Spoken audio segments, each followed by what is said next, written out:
नमस्कार, आप देख रहे हैं न्यूज इंडिया। आपके साथ मैं हूं अभिषेक। बड़ी खबर आपको बता दें, बीजेपी और आरएलडी के बीच गठबंधन तय हो गया है। जयंत चौधरी ने जेपी नड्डा से मुलाकात की है, जिसके बाद बागपत और बिजनौर की सीट आरएलडी के खाते में आई है। साथ ही आपको बता दें कि ओम प्रकाश राजभर को घोसी सीट दी गई है। तो यह बड़ी जानकारी आपको दे रहे हैं। उत्तर प्रदेश में एनडीए में सीटों का जो बंटवारा है, उसमें स्थिति अब धीरे धीरे क्लियर होने लगी है। जयंत चौधरी की पार्टी आरएलडी एनडीए में शामिल हो गई है। अब आधिकारिक तौर पर आरएलडी एनडीए का हिस्सा बन गई है। ये तस्वीरें हम आपको दिखा रहे हैं जब जयंत चौधरी ने मुलाकात की जेपी नड्डा से, और ये तस्वीरें आप देख सकते हैं। इसके बाद आपको बता दें कि अब 2 सीटें आरएलडी के खाते में आई हैं और 1 सीट ओम प्रकाश राजभर की पार्टी को दी गई है।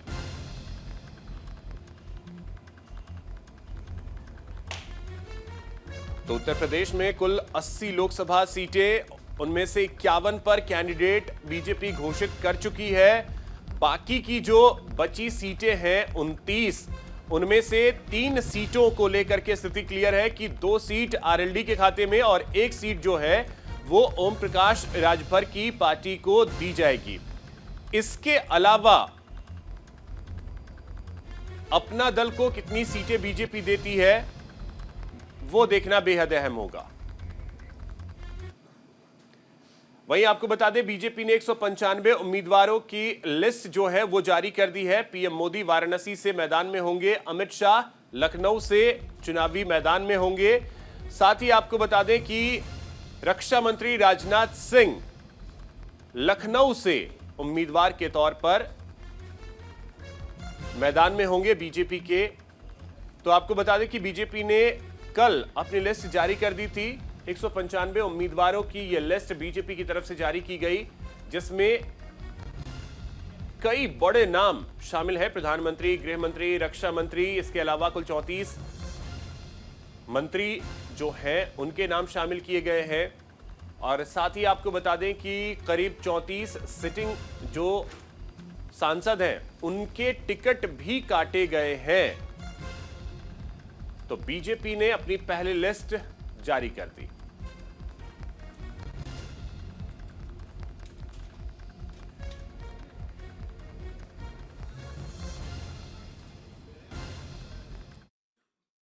हर लोकसभा क्षेत्र के लिए कुछ प्रदेशों के पहले फेज में नाम केंद्र की ओर आए।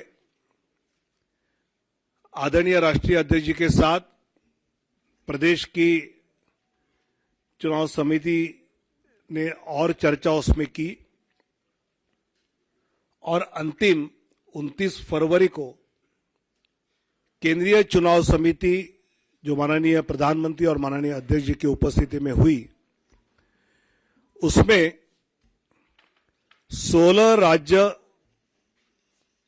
और 2 केंद्र शासित प्रदेश में से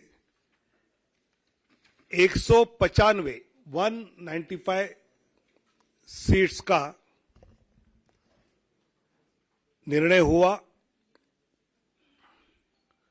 उसमें माननीय प्रधानमंत्री जी वाराणसी से चुनाव लड़ेंगे। 34 केंद्रीय मंत्री एवं राज्य मंत्री, इनके नाम इस सूची में 195 में है। एक लोकसभा अध्यक्ष जी का नाम भी है और 2 पूर्व मुख्यमंत्री। ऐसे 195 में उम्मीदवारों के नाम हैं। उसमें 28 हमारी मातृशक्ति है। 50 से कम उम्र वाले 47 युवा उम्मीदवार, 47 फीमेल 28, मातृशक्ति 28, यूथ 47, अनुसूचित जाति शेड्यूल कास्ट 27, शेड्यूल ट्राइब अनुसूचित जनजाति 18, पिछड़ा वर्ग ओबीसी 57, ऐसे सभी वर्गों को, सभी समाज को, सभी जातियों को प्रतिनिधित्व इस पहले लिस्ट में दिया है। देखिए, इस देश की जनता ने, इस देश के लोगों ने मोदी जी को ऐसा दिल में बसाया है कि नरेंद्र मोदी जी की हैट्रिक में तो किसी को कोई डाउट नहीं है। इसमें हम भी शामिल रहेंगे कार्यकर्ता के रूप में, ये मेरी एक खुशी है। और पार्टी ने ये विश्वास दिया है, पार्टी का बहुत धन्यवाद। नरेंद्र मोदी जी जो हमारे देश ही नहीं पूरी दुनिया के जो आशा और विश्वास के केंद्र हैं, उन्होंने विश्वास जताया है। हम इस विश्वास पे खरा उतरने की कोशिश करेंगे। अब हमारा टारगेट दिल्ली की 7 सीटों को, हम 2019 में 56% वोट से 56% वोट शेयर लेके जीते थे। इस बार हमें इस 56% वोट शेयर को बढ़ाना है।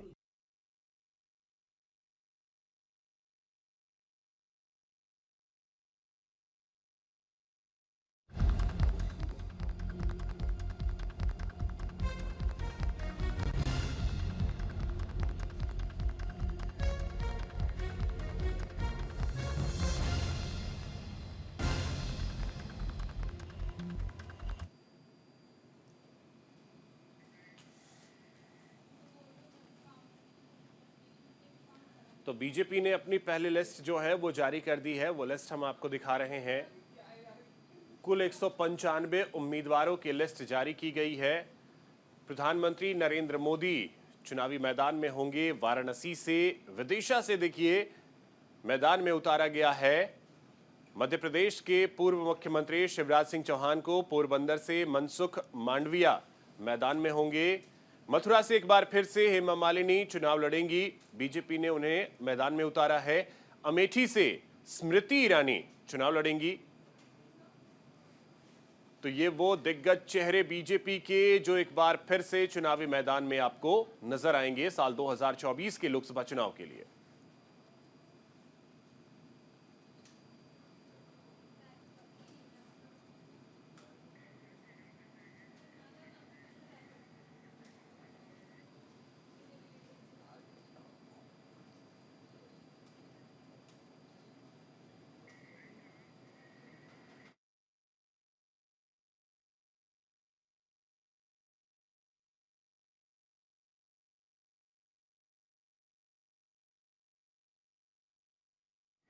तो आपको बता दें कि अमित शाह गांधीनगर से मैदान में होंगे और साथ ही आपको बता दें लखनऊ से राजनाथ सिंह को टिकट दिया गया है। तो ग्राफिक्स के जरिए भी कुछ चीजें आपको बताते हैं। बीजेपी ने अपनी पहली लिस्ट जारी कर दी है। दिल्ली में 4 सांसदों के टिकट फिलहाल काटे गए हैं। 5 सीटों के लिए ही अभी अनाउंसमेंट हुआ है। 4 भोजपुरी सुपरस्टार को बीजेपी ने मैदान में उतारा है। जो अभी सिटिंग सांसद हैं उनमें से 34 के टिकट बीजेपी ने काट दिए हैं। तो बीजेपी 2024 के लिए एक अलग रणनीति के तहत चुनावी मैदान में है। उत्तर प्रदेश की अगर बात कर ली जाए तो उत्तर प्रदेश के 51 सीटों के लिए बीजेपी ने अपनी लिस्ट जारी कर दी है। पहली लिस्ट में 14 केंद्रीय मंत्रियों के भी नाम शामिल हैं। अभी जो मंत्री हैं, राज्य मंत्री हैं, उनमें से 34 को फिर से मैदान में उतारा गया है। 4 पूर्व मुख्यमंत्री हैं, उन्हें भी मैदान में उतारा गया है। 27 एससी वर्ग से, 18 एसटी वर्ग से और 57 ओबीसी वर्ग से टिकट दिए गए हैं। साथ ही महिलाओं की हिस्सेदारी जो है वो 28 होगी। 195 में 28 महिला उम्मीदवार जो हैं वो शामिल किए गए हैं। 50 साल से कम उम्र के 47 लोगों को बीजेपी ने टिकट दिया है। यहां रुकेंगे एक छोटे से ब्रेक के लिए।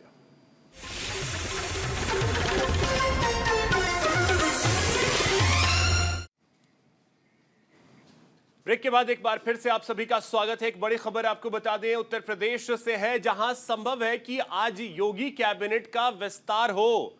आरएलडी के 2 विधायक मंत्री बन सकते हैं। साथ ही एसबीएसपी अध्यक्ष ओपी राजभर भी मंत्री बन सकते हैं। सूत्रों के हवाले से यह भी जानकारी है। तो आपको बता दें, योगी कैबिनेट की आज बैठक, माफ कीजिएगा, योगी कैबिनेट का विस्तार आज हो सकता है।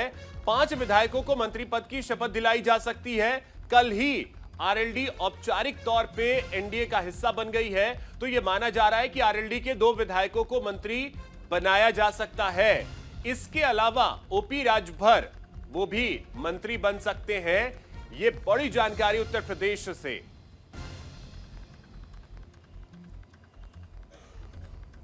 तो आपको बता दें कि उत्तर प्रदेश में कैबिनेट का विस्तार, लंबे समय से यह खबर आती रही है कि विस्तार होगा, लेकिन फिलहाल जो जानकारी है कि आज संभव है कि कैबिनेट का विस्तार हो जाए।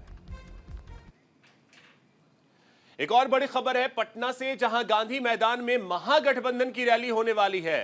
मंच पर एक साथ नजर आएंगे राहुल गांधी और तेजस्वी यादव। जनसभा में करीब 10 लाख लोगों के जुटने का दावा किया गया है।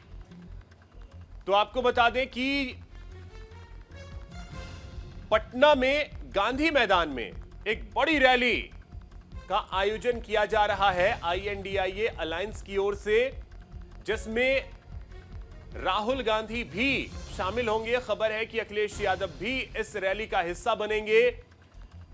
तेजस्वी यादव वहां मौजूद होंगे। तो यह बड़ी खबर, बिहार के पटना में गांधी मैदान में एक रैली का आयोजन किया जा रहा है। इस रैली में करीब 10 लाख लोगों के जुटने का दावा किया गया है आरजेडी की तरफ से।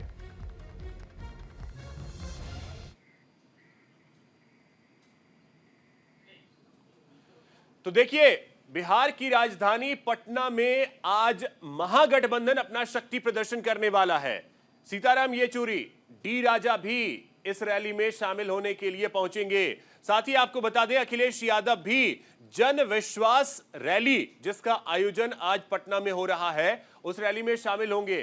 साथ ही प्रदेश भर से जो तमाम आईएनडीआईए अलायंस की पार्टियां हैं, उनके नेता और कार्यकर्ता जो हैं, वो आज पटना में जुटने वाले हैं। तो इस भव्य रैली का आयोजन आज पटना में किया जा रहा है। पटना के गांधी मैदान में जन विश्वास महारैली, जिसमें राहुल गांधी होंगे, तेजस्वी यादव होंगे, अखिलेश यादव होंगे, लालू परिवार के और भी सदस्य जो हैं वो इसमें मौजूद रहेंगे।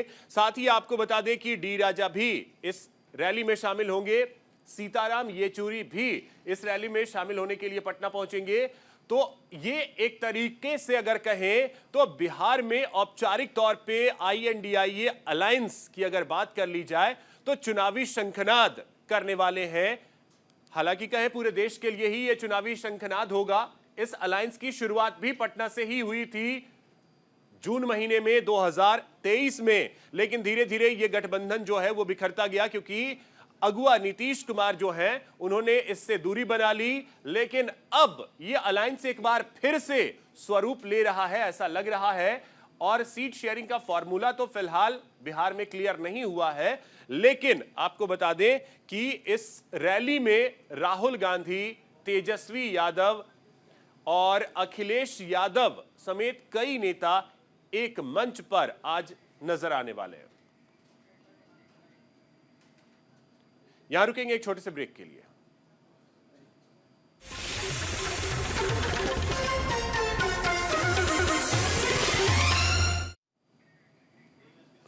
ब्रेक के बाद एक बार फिर से आप सभी का स्वागत है। बड़ी खबर आपको बता दें, लश्कर के आतंकी की पाकिस्तान में मौत हुई है। मुंबई हमले का मास्टरमाइंड था चीमा। आपको बता दें कि फैसलाबाद में दिल का दौरा पड़ने की वजह से उसकी मौत हुई है। आतंकी चीमा की मौत हुई है। 2006 में मुंबई ट्रेन ब्लास्ट में भी शामिल था। अमेरिका की मोस्ट वांटेड लिस्ट में चीमा शामिल है।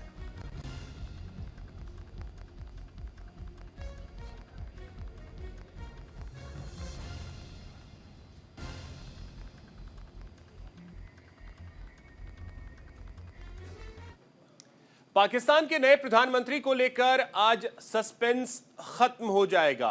नेशनल असेंबली में आज होगा पीएम का चुनाव। आज पाकिस्तान को नया प्रधानमंत्री मिल सकता है।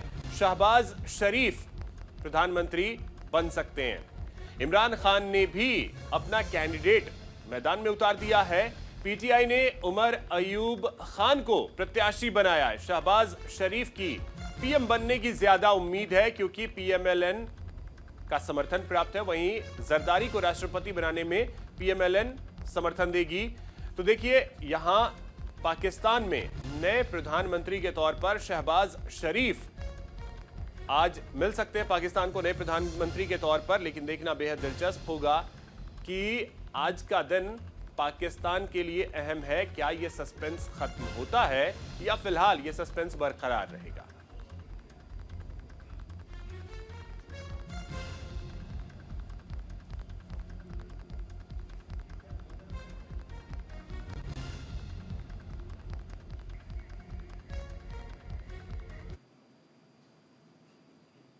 तो आपको बता दें कि पाकिस्तान को नया प्रधानमंत्री आज मिल सकता है। वहीं रुख करते हैं अगली खबर की ओर। रूस और यूक्रेन के बीच जंग जारी है और यह जंग फिलहाल थमती नजर नहीं आ रही है। रूस ने एक बार फिर से यूक्रेन पर कहर बरपाया है। ओडेसा में ड्रोन से हमला किया गया है। मासूम सहित 7 लोगों की मौत हुई है। ईरान के ड्रोन से यह हमला हुआ है। राष्ट्रपति जेलेंस्की ने यह बात कही है। तो आपको बता दें कि रूस ने एक बार फिर से कहर बरपाया है। ओडेसा में ड्रोन के जरिए हमला किया गया है। यह जंग फिलहाल थमते नजर नहीं आ रही है और यूक्रेन के राष्ट्रपति वोलोदिमिर जेलेंस्की ने कहा है कि जो हमला किया गया है वो ईरान के ड्रोन से हमला हुआ है। तो फिलहाल इस बुलेटिन में इतना ही। नमस्कार।